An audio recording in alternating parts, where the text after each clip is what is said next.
Lah mas kok nggak konstan, kok nggak terus-terusan sampai akhir, sampai saya meninggal gitu. Lah kan kita manusia ya, muqallibal qulub, wahai yang membolak-balikan hati. Berarti artinya apa? Artinya hati kita itu bisa bolak-balik. Pertanyaannya adalah bolak-baliknya ini yang baik atau tidak?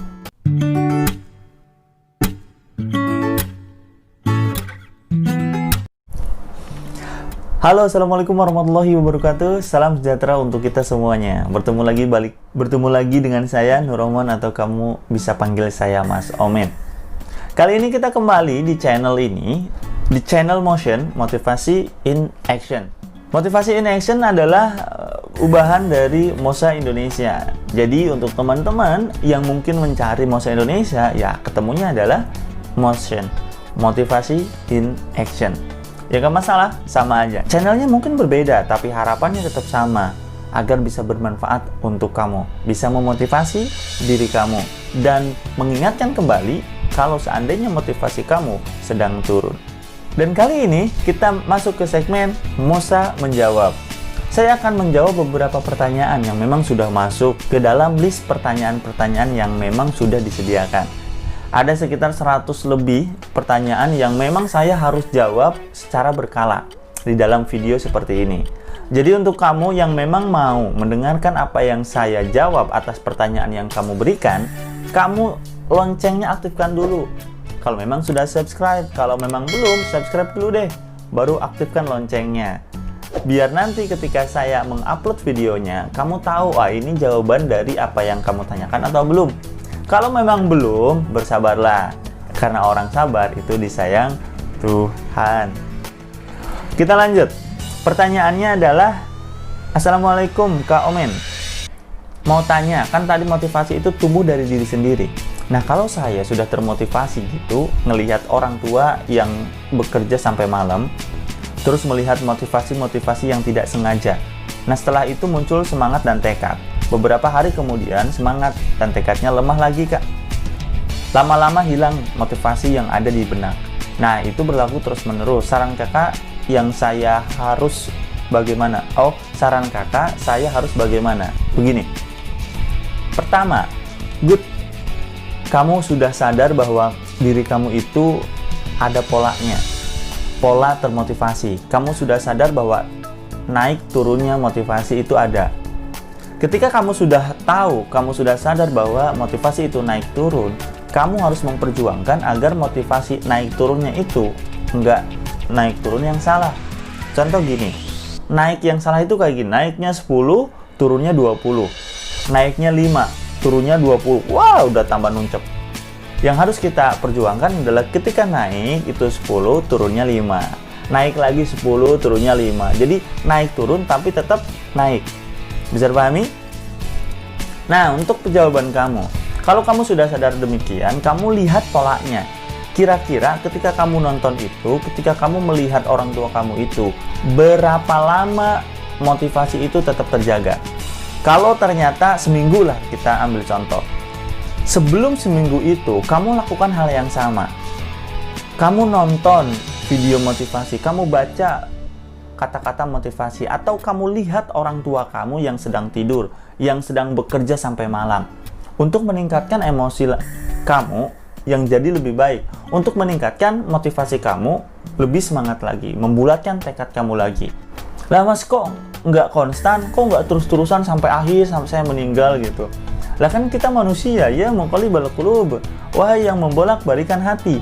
Berarti artinya apa? Artinya hati kita itu bisa bolak-balik.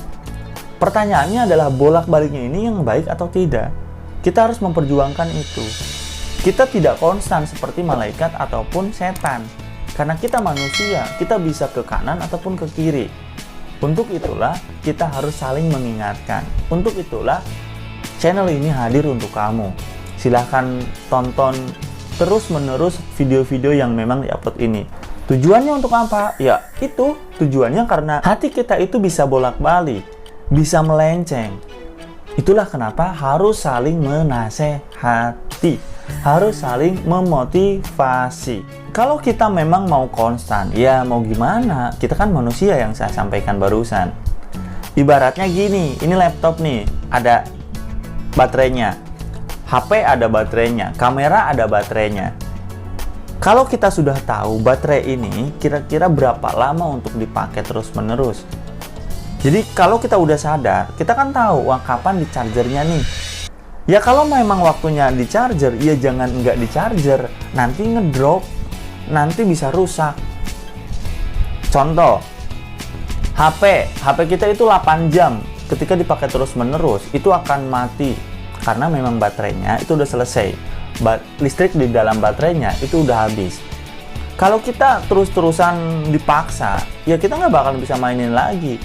Apa yang kita harus lakukan? Yang harus kita lakukan adalah sebelum baterainya benar-benar selesai, benar-benar habis listriknya, ya kamu colok, kamu charger dulu.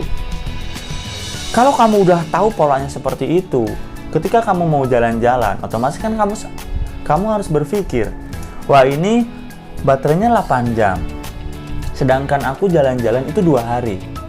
Bagaimana caranya untuk tetap bisa memakai nanti HP-nya?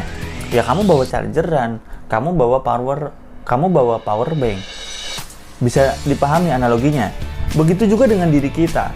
Kalau kita udah tahu nih polanya, bahwa kita itu harus di charger, kita harus dimotivasi lagi dengan cara yang memang tiap orang berbeda-beda.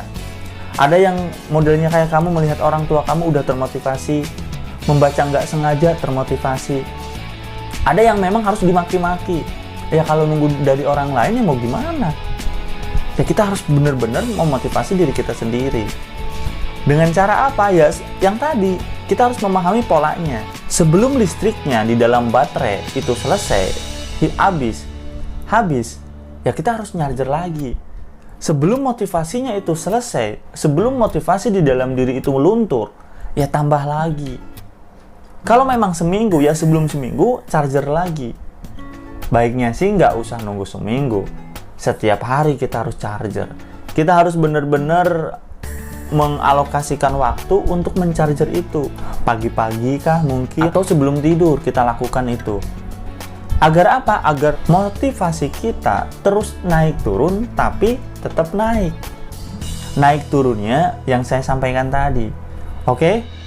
Jadi untuk kamu, tetap semangat. Good, kamu udah bisa menyadari itu. Kamu tinggal melakukan sebelum motivasi itu turun, naikkan lagi, gas lagi. Sama halnya kayak motor atau mobil, ketika digas udah mau pol, udah mau turun, ya gas lagi. Mau turun, ya gas lagi. Jangan sampai ketika bener-bener mau turun, kamu biarkan, ya berhenti. Oke? Pertanyaan selanjutnya. Assalamualaikum Kak, aku ikut program ini karena aku sudah kurang semangat dalam Aku ikut program ini karena aku sudah kurang semangat dalam hal PTN. Aku sudah belajar tapi SNMPTN sama SPAN aku ditolak dan aku membuat keluargaku sedih karena aku salah. Karena aku adalah satu-satunya harapan mereka. Karena hal itu, aku selalu bersalah dan kurang belajar. Dan untuk persiapan UTBK, yang terlintas di pikiran keluargaku kalau kita ikut SBMPTN, pasti tesnya jauh sedangkan aku lagi tinggal di desa yang jauh dari ibu kota. Kak, beritahu solusinya. Jadi gini, untuk teman-teman yang memang merasakan bersalah terhadap apa yang sudah dilakukan oleh diri kita sendiri di masa lalu, kamu harus ingat bahwa setiap manusia pasti akan melakukan sebuah kesalahan. Kalau kamu sudah melakukan kesalahan, ingatlah, yang bersalah itu bukan hidupmu. Yang bersalah itu bukan keluargamu. Yang bersalah itu bukan tubuhmu. Yang bersalah itu bukan semua hal yang ada di dalam lingkunganmu. Yang bersalah adalah sikap kita ketika melakukan sesuatu. Sikap kita karena mungkin belum bisa melakukan sesuatu. Dan itu pun tidak boleh disalahkan. Yang harus kita pahami bahwa apapun kesalahan kita, kalau memang itu masih bisa diperbaiki, perbaikilah. Jangan berhentikan hidupmu karena satu kesalahan. Yang kamu lakukan ini seakan-akan kamu mau memberhentikan hidup. Kenapa? Karena kamu terus merasa bersalah. Merasa bersalah di dalam taraf normal itu bagus. Karena itu bisa dijadikan pembelajaran untuk kita tidak melakukan hal yang sama. Tapi kalau hal tersebut, kalau rasa bersalah itu terus-menerus berulang di dalam pikiran dan hati kita, sehingga membuat kita terhambat, ini yang jadi masalah. Yang harus kita lakukan adalah yang pertama, kamu maafkan diri kamu sendiri. Kamu maafkan diri kamu sendiri yang sudah melakukan kesalahan. Kamu bercermin, atau mungkin kamu relaksasi sebelum tidur, kamu katakan ke dalam diri kamu, "Wahai diriku, maafkan aku karena aku sudah melakukan kesalahan bla bla bla bla bla." Ucapkan secara perlahan. Bercermin juga nggak masalah. Kalau memang menangis ya silahkan, nggak masalah itu menangis. Karena itu adalah releasing. Itu sebagai pelepasan. Kalau kita berhubungan dengan orang lain, minta maaflah kepada mereka. Kalau kamu merasa bersalah terhadap orang tua kamu karena memang dalam tanda kutip gagal, bilang sama orang tua kamu, maaf. Apapun responnya, itu nggak masalah. Yang penting ada rasa pelepasan emosi negatif dalam diri kamu, rasa bersalah tadi. Ucapkan kepada orang tua kamu, kepada mungkin kakak kamu kalau memang merasa bersalah di situ. Intinya keluarga kamu. Agar kamu itu bisa terbang lagi.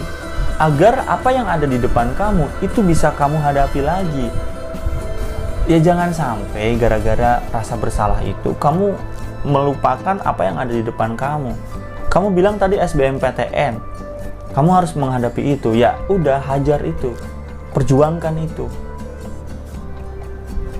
Kalau memang ada timbul masalah baru, karena mungkin kalau memang SBMPTN ini diterima kemudian kamu harus keluar kota, ya minta restu sama orang tua kamu sekarang.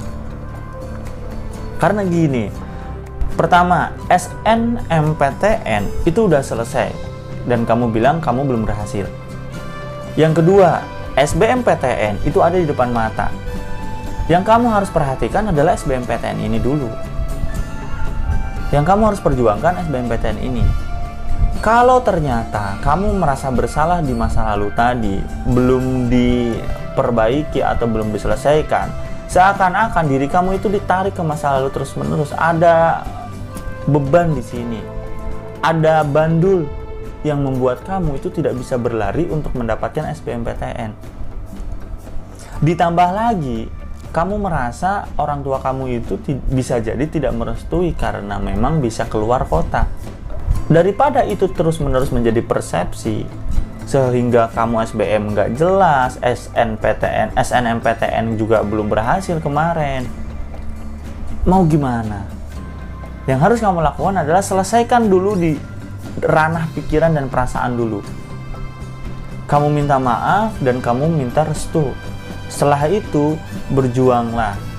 Kamu kan sudah mempelajari bagaimana caranya menapaki jalan langit dan jalan bumi. Pakai itu. Tapi utamanya adalah melepaskan emosi negatif dan emosi negatif dalam diri.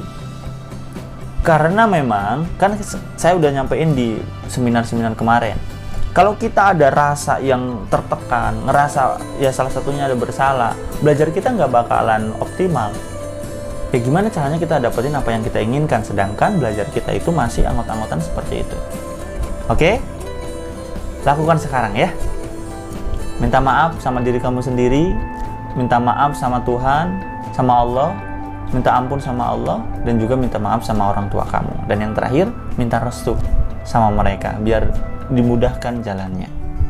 Terima kasih, mungkin itu aja untuk di sesi kali ini. Kita kembali di minggu depan, di hari Rabu jam 19.30. Untuk kamu yang belum subscribe, silahkan subscribe. Kalau memang kamu mau menemukan video-video yang bisa membuat kamu termotivasi atau membuat kamu sadar akan sesuatu hal yang kamu harus lakukan. Dan juga untuk kamu yang belum aktifkan loncengnya, aktifkan dulu biar nanti jawaban dari apa yang kamu tanyakan itu kamu tahu. Atau mungkin kamu mau dengerin atau tonton video yang lainnya, ya kamu akan tahu terlebih dahulu kalau memang kamu udah aktifkan loncengnya. Terima kasih, kita akan ketemu lagi di lain kesempatan. Assalamualaikum warahmatullahi wabarakatuh.